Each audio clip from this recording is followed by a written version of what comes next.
ദീപക് ഇന്ദു ഗോപൻ. അതെ. അപ്പം അതാണ് ഈ DIG. കൊള്ളാലോ.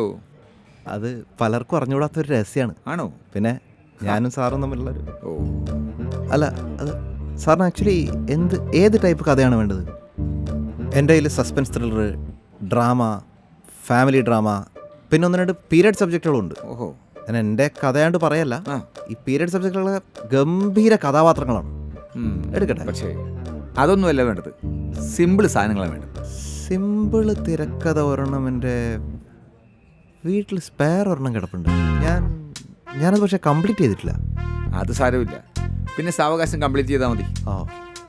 എനിക്ക് വേണ്ടത് ഹൊററാണ്. അതുണ്ടോ?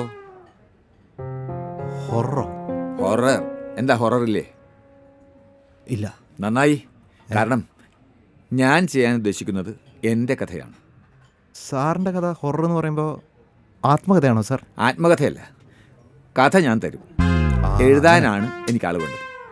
ഞാൻ പൊതുവേ എൻ്റെ സ്വന്തം കഥകൾ മാത്രം. തൻ്റെ കഥകൾ മാത്രം? അല്ല, സ്വന്തം കഥകൾ മാത്രം എഴുതുന്ന ഒരു നിർബന്ധം എനിക്കില്ല എന്ന് പറയാം. Good, okay. അപ്പോൾ ഞാൻ കഥ പറയാം. അതായത് എൻ്റെ ജീവിതത്തിൽ തന്നെ ഉണ്ടായ ഒരു സംഭവമാണ്. ഒരാൾ ഒരു സമയത്ത് ഒരു വീട്ടിൽ ഒറ്റയ്ക്കായിരിക്കുന്ന സമയം. ഓക്കെ.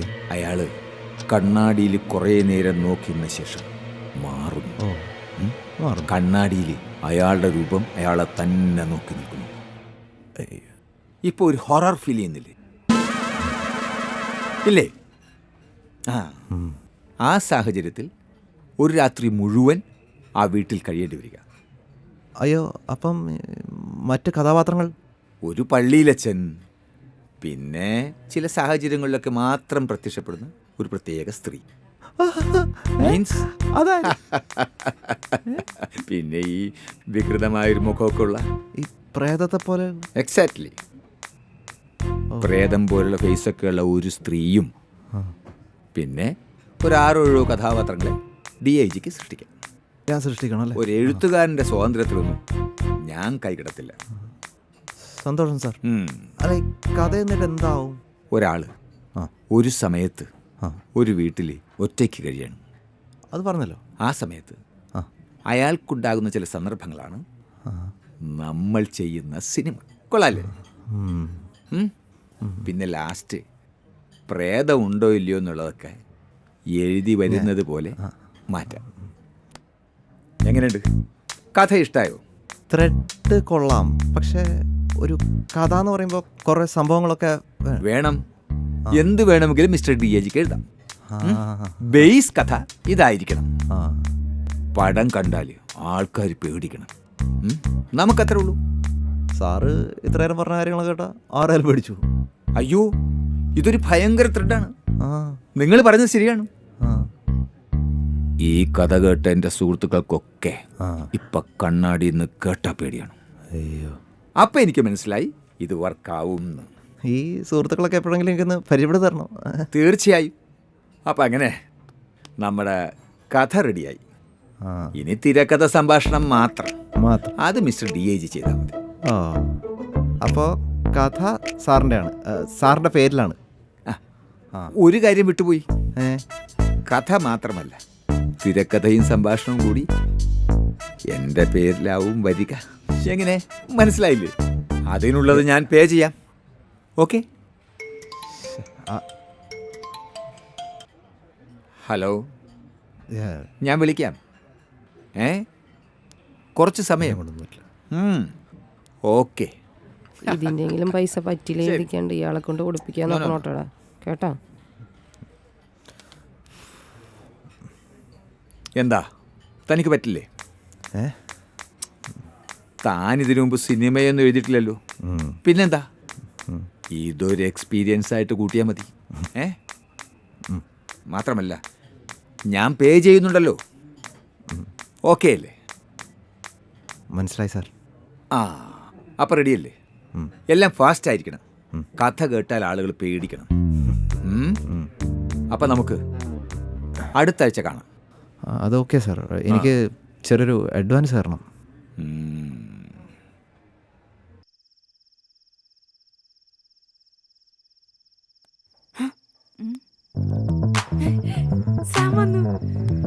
സാമേ നീ ഇത് എവിടെ ഇരുന്നടാ?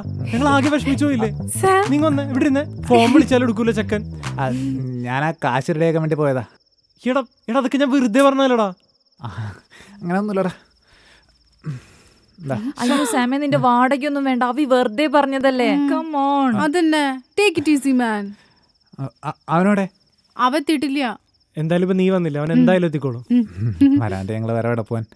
പിന്നെ നീ പറഞ്ഞാൽ കാര്യമുണ്ടെന്ന് തോന്നി, അതായി കാശുണ്ടാക്കാൻ പോയത്. Mister Avinash, may come in? മതി മതി, ഇങ്ങ് വന്നേ. ഒന്ന് എയർ വിടണ്ട DIG. അതി എന്നാ എടാ ഞാൻ ചുമ്മാ രാവിലെ പറഞ്ഞല്ലേ, എനിക്ക് വേണ്ട നിന്റെ കാശൊന്നും. അതൊന്നും പറഞ്ഞാൽ പറ്റില്ല. സ്നേഹം വേറെ, വാടക വേറെ. 2 മാസത്തെ വാടകയുണ്ട്. ചുരുങ്ങി എത്രയെങ്കിലും വേണല്ലോ അല്ലേ? റൂംമേറ്റ്സോ സുഹൃത്തുക്കളൊക്കെ ആയിട്ടൊന്ന് ക്വാളിഫൈ ചെയ്യാം അല്ലേ സാം? എടാ നോക്കിയടാ. ഗൈസ് പ്ലീസ്, നിങ്ങൾക്കറിയാലോ അവ ഇതൊന്നും ഉദ്ദേശിച്ചില്ലെന്ന്. പ്ലീസ്. എടാ വൃത്തിയിട്ടന്മാരെ, നമ്മുടെ ഇടയിലോടാ ഇങ്ങനെയൊക്കെ. അല്ല നീയൊക്കെ ഇത് അവിടെ നിന്ന് ഒപ്പിച്ച് ഇത്ര പെട്ടെന്ന്? അതൊക്കെ വലിയ കഥയാ. എന്തായാലും ഒപ്പിച്ചു. നീ ഞങ്ങളുടെ സ്നേഹത്തിനൊരു വിലയിട്ടു, ഞങ്ങൾ ആ കാശ് കൊണ്ടുവന്നു, അത്രേ ഉള്ളൂ. എടാ കുറച്ച് ഓവറാവണ്ടിട്ടോ നിന്റെയൊക്കെ ഡ്രാമയും മസിൽ കൊടുത്തു. മതി. നീ ഇത് വാങ്ങിക്കുന്നോ അതോ ഞങ്ങൾ ഇവിടുന്ന് ഇറങ്ങി പോണോ? അതെ. അഭി, നീ ഇത് വാങ്ങിച്ചേ. അവർക്കും പറഞ്ഞ പോലെ ഒരു അവസരം കൊടുക്കണല്ലോ. നീ വാങ്ങിക്കടാ. ശരി വാങ്ങിക്കടാ, താ. വാങ്ങ്. എന്നാ കൊണ്ടോ. ശരി, ഇത് 2 മാസത്തെ. കഴിഞ്ഞ 3 മാസത്തെ എവിടെ? ഏ? കഴിഞ്ഞ 3 മാസത്തെ എവിടെ? ആ, കഴിഞ്ഞ മാസത്തെ കാര്യം കഴിഞ്ഞു. കഴിഞ്ഞു. അടുത്ത മാസം തൊട്ട് 2 പേരും കൃത്യമായിട്ട് വാടക തരണം. ഓക്കെ? അതിപ്പോ അടുത്ത മാസം ഇന്നത്തെ പോലെ ഫ്രിഡ്ജും കാറും. കാറും ബൈക്കാ? നീ എന്തൊക്കെയാ പറയണേ സാമേ? അടുത്ത മാസം മുതൽ കാശുണ്ടാക്കാനുള്ള വഴിക്ക് ഉണ്ടാവും. Don't worry. അയ്യേ, പറഞ്ഞ് കാട് കയറി പോവന്നെ. എന്താണ് അത്? അതിന്റെ ഒന്നും ഒരാവശ്യമില്ല. ആ പൈസ തിരിച്ചു തന്നെ. നിനക്കൊരു വിഷമം വേണ്ട, ഞങ്ങളത് വാങ്ങിച്ചു. കഴിഞ്ഞില്ലേ? ആ ഒരു താല്പര്യം ഇല്ലാതെ വാങ്ങിയ നിനക്ക് തോന്നിയില്ലേ? ആ, എനിക്ക് തോന്നി. വേണ്ട, ഇതെന്തായാലും തന്നല്ലേ, ഇരിക്കട്ടെ. ആ, കൊടുത്ത കാശ് തിരിച്ചു മേടിക്കാൻ പാടില്ല. ഓക്കെ? അതിലൊരു ഹീറോയിസം. എന്താന്ന്? ഹീറോയിസം. ഹീറോയിസാ? വല്ലാത്തൊരു അധ്വാനിച്ച കാശായോണ്ടായിരിക്കുമല്ലേ.